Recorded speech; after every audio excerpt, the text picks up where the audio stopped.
In 1926, a 16-year-old boy ran from a bird, tripped, and died from a single strike to the throat. That bird weighed less than a grown man. It couldn't fly, and for nearly a century afterward, it carried a title almost no other bird on Earth has ever held. The only species, alongside ostriches, confirmed to have killed a human being through direct physical attack.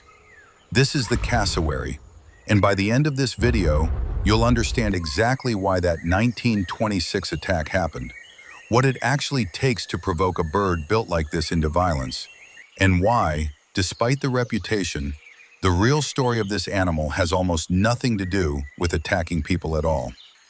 Because right now, in the rainforest of northern Australia, a male cassowary is about to spend nearly 2 months alone, guarding 2 green eggs, against threats that include wild dogs, monitor lizards, and pigs 3 times his weight. That's the story that matters here. The danger to humans is real, but it's a footnote. This is a story about a parent, and about an animal whose entire reputation was built on a tiny handful of encounters, almost all of which trace back to the same root cause: people forgetting that a wild animal is still wild. Animals Prime.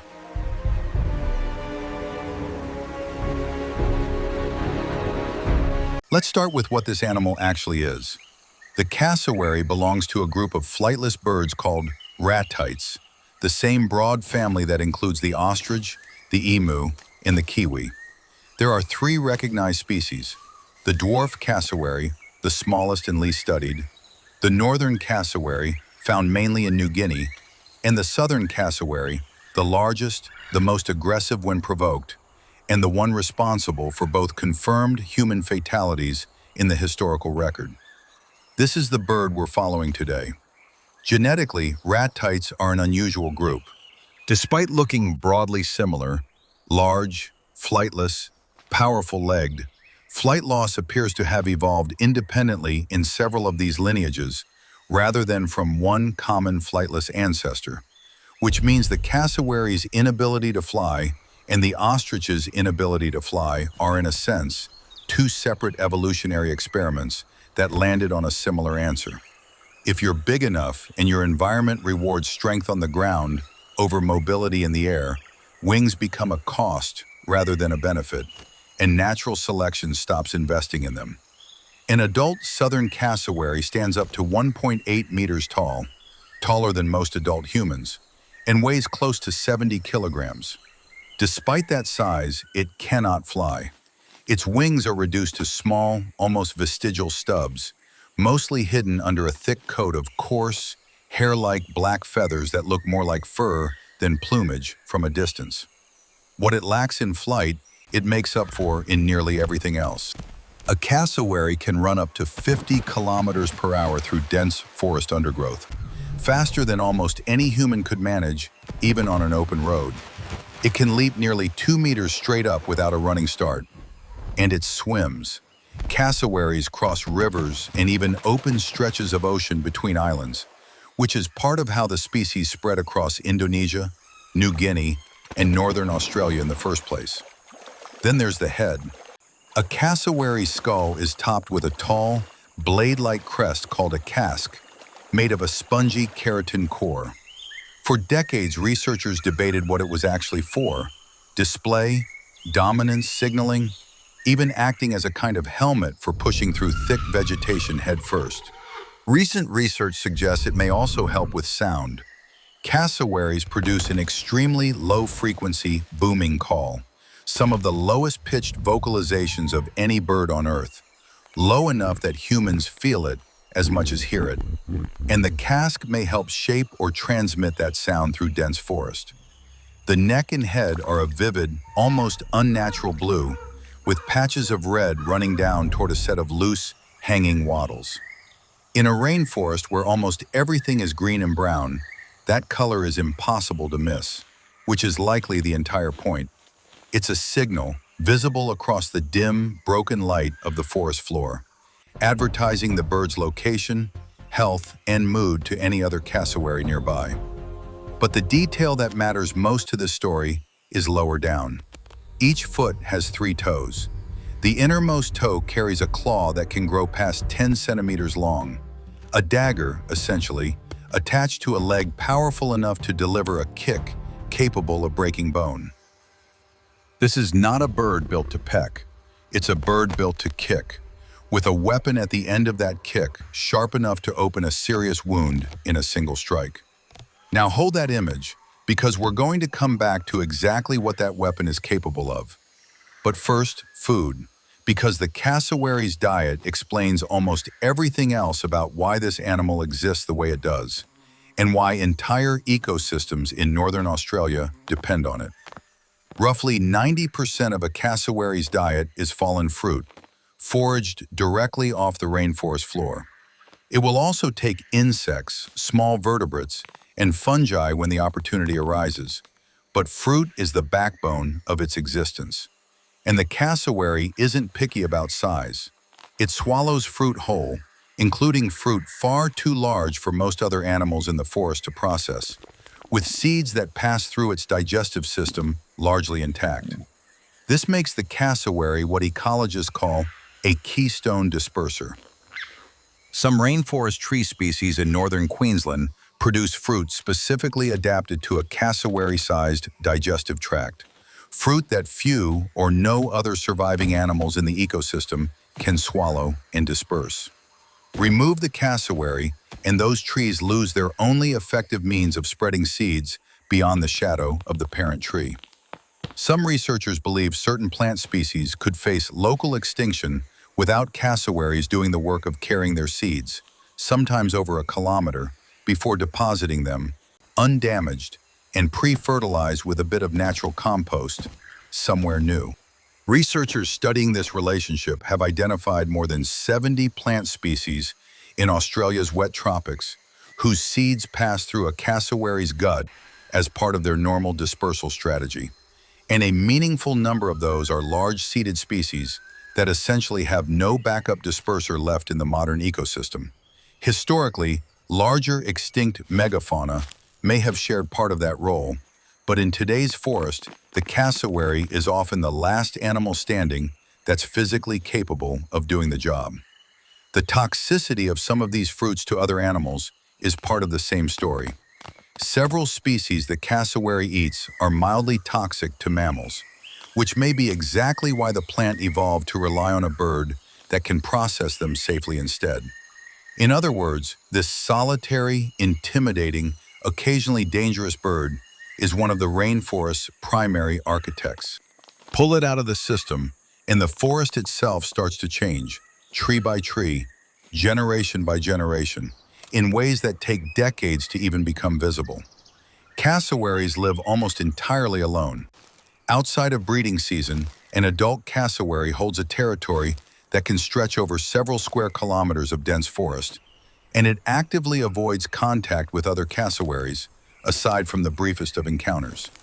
This is an animal built for solitude, which makes what happens next, during breeding season, a genuine behavioral departure from how it lives the rest of the year. It's the southern winter, June through October, in the wet tropics of northeastern Australia.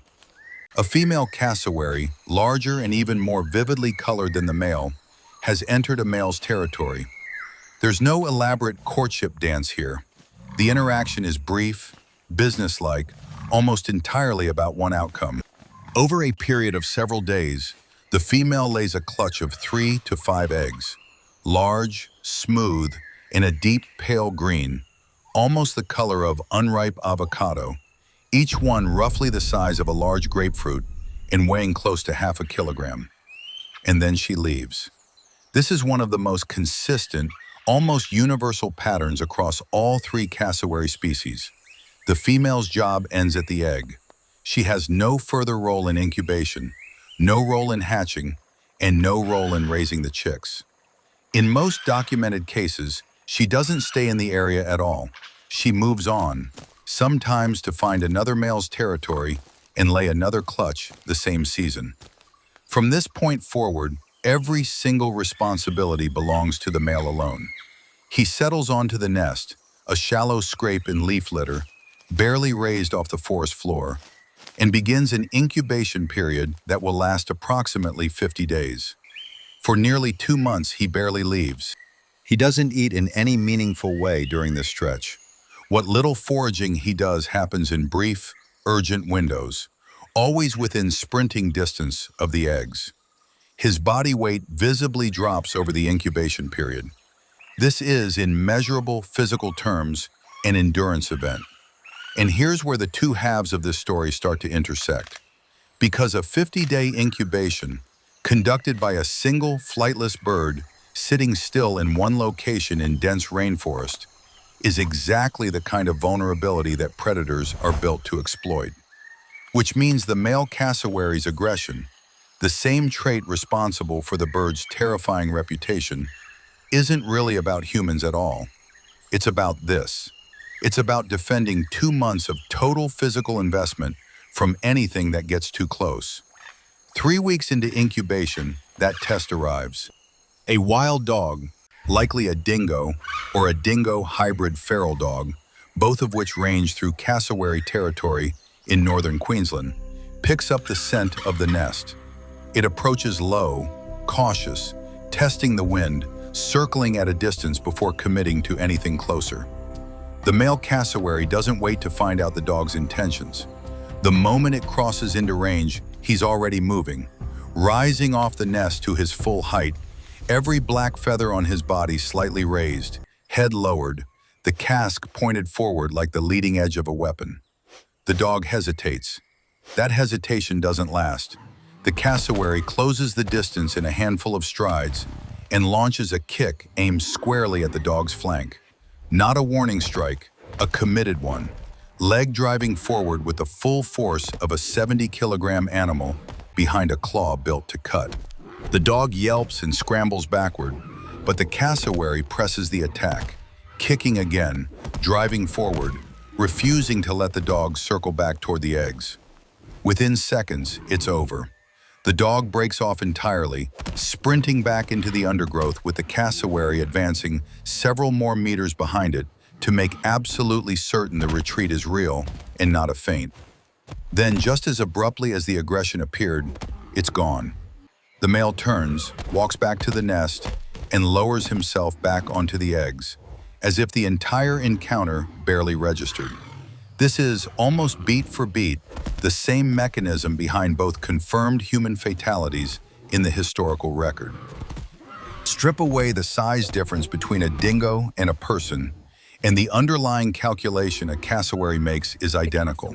Something is approaching a nest, a chick, or the bird itself faster than the bird's comfort threshold allows.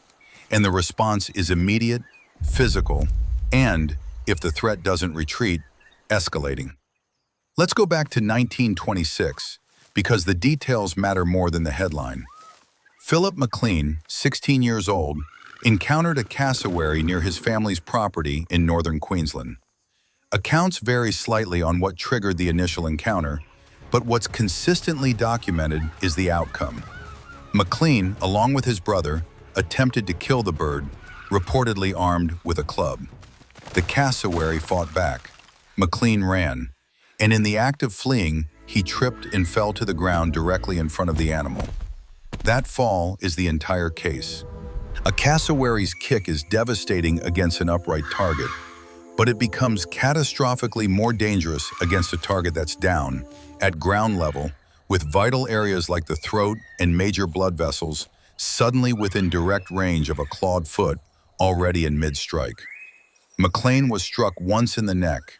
He died from the injury shortly afterward.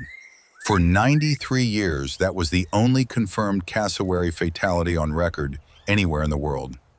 Then in April 2019, in Alachua, Florida, a 75-year-old man who privately bred cassowaries on his property, animals he kept legally, but which require special permitting in Florida specifically because of the danger they pose, was attacked and fatally injured, reportedly after a fall on his own property near the bird's enclosure. He died from his injuries shortly after. 2 deaths, across roughly a century, worldwide. Compare that to the broader context. Crocodiles kill an estimated 1,000 people globally every single year. Hippos kill around 500. Even domestic dogs are involved in vastly more human fatalities annually than cassowaries have caused in the entire span of recorded history. The cassowary's reputation as the world's most dangerous bird isn't built on frequency.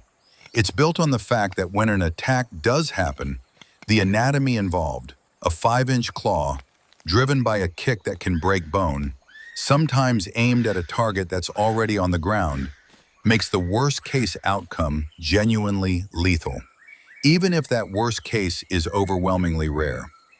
A 1999 study by Queensland Parks and Wildlife researcher Christopher Coffrin analyzed 221 documented cassowary attacks, 150 of which were directed at humans.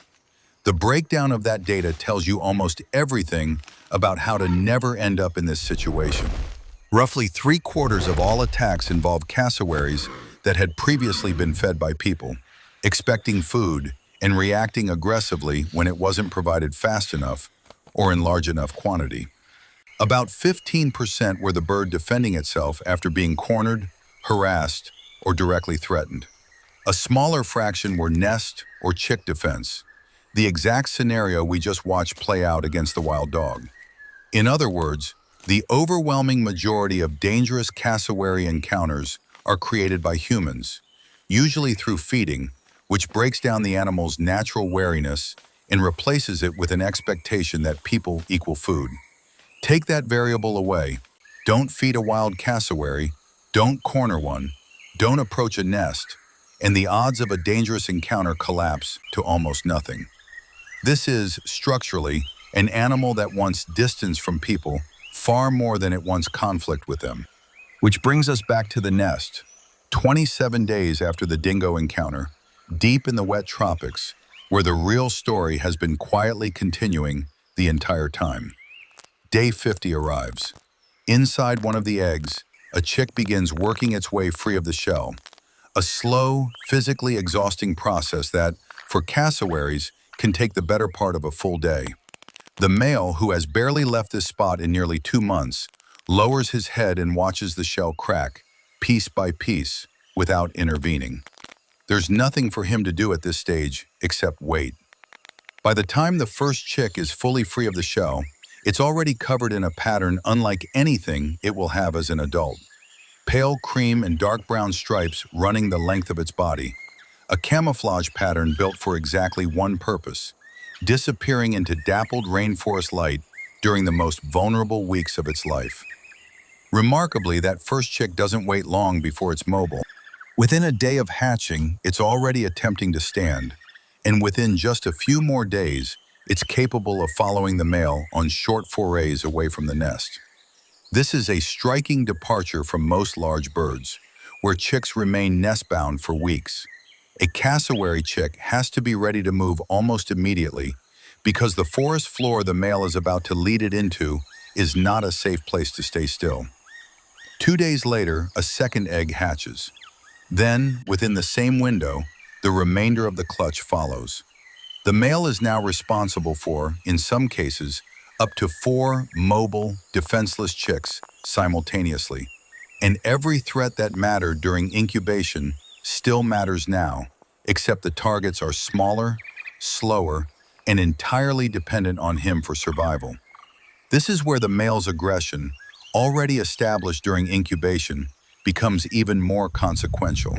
A father cassowary leading newly hatched chicks through the forest is screening for danger constantly. Scent, movement, sound, and the threshold for a defensive response, already low, drops further.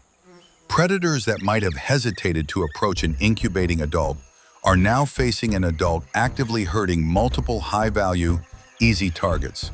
And cassowary fathers during this period are documented as being among the most consistently aggressive toward potential threats of any stage in the bird's life cycle. For the first several weeks, the chicks rarely leave the male's side. He leads, they follow, almost always in a tight cluster, moving through leaf litter in search of the same fallen fruit that makes up the bulk of an adult's diet. The chicks are learning by direct imitation which fruits to investigate, which to avoid, how to test unfamiliar food before committing to it. By around 3 months of age, the striped juvenile plumage begins to fade, replaced gradually by a more uniform brown. The chicks are visibly larger now, more coordinated, beginning to explore slightly further from the male than they could in the first weeks. Though always circling back, always staying within a range he can close in seconds if something goes wrong. It's around this stage that another predator enters the picture, one the family hasn't had to deal with yet. A monitor lizard, large enough to be a genuine threat to a half-grown chick, has been tracking the family's movement for the better part of a morning, staying just at the edge of visual range, patient in the way reptilian ambush predators tend to be. The male notices before the chicks do. His posture changes first. Head raised, body angled toward the tree line where the lizard has been holding position. And the chicks, picking up on the shift in his behavior even without understanding why, instinctively bunch closer together. The monitor makes its move during a brief moment when one juvenile has drifted slightly wider from the group than the others, angling in fast and low across the leaf litter. The male is faster. He crosses the distance in 3 strides and puts himself bodily between the lizard and the chick, then delivers a short, hard kick that catches the monitor across the front of its body before it can fully commit to the attack. It's enough. The lizard breaks off immediately, retreating in the same low, fast posture it used to approach, disappearing back into cover within seconds. The male doesn't pursue this time.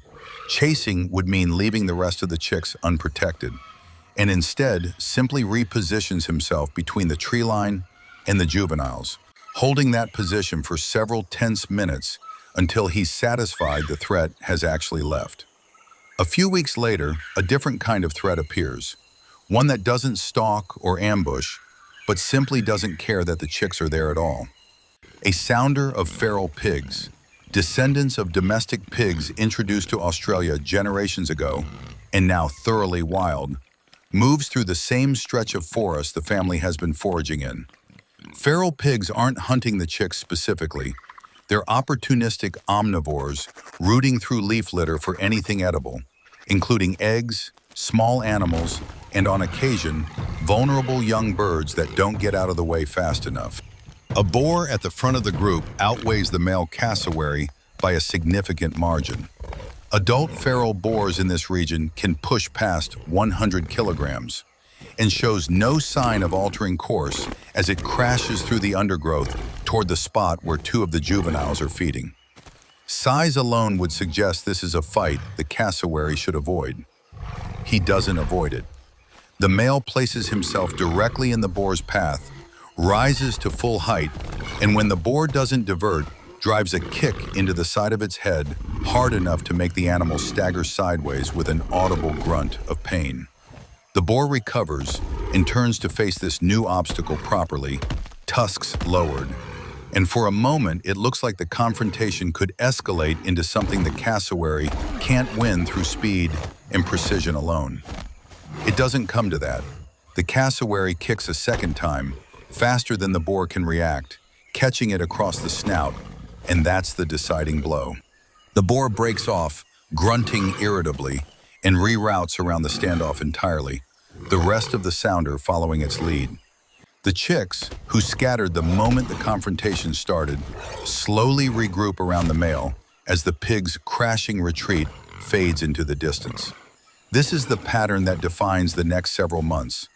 Long stretches of quiet foraging, punctuated by sudden, decisive bursts of violence whenever something crosses the threshold the male has set for what counts as too close.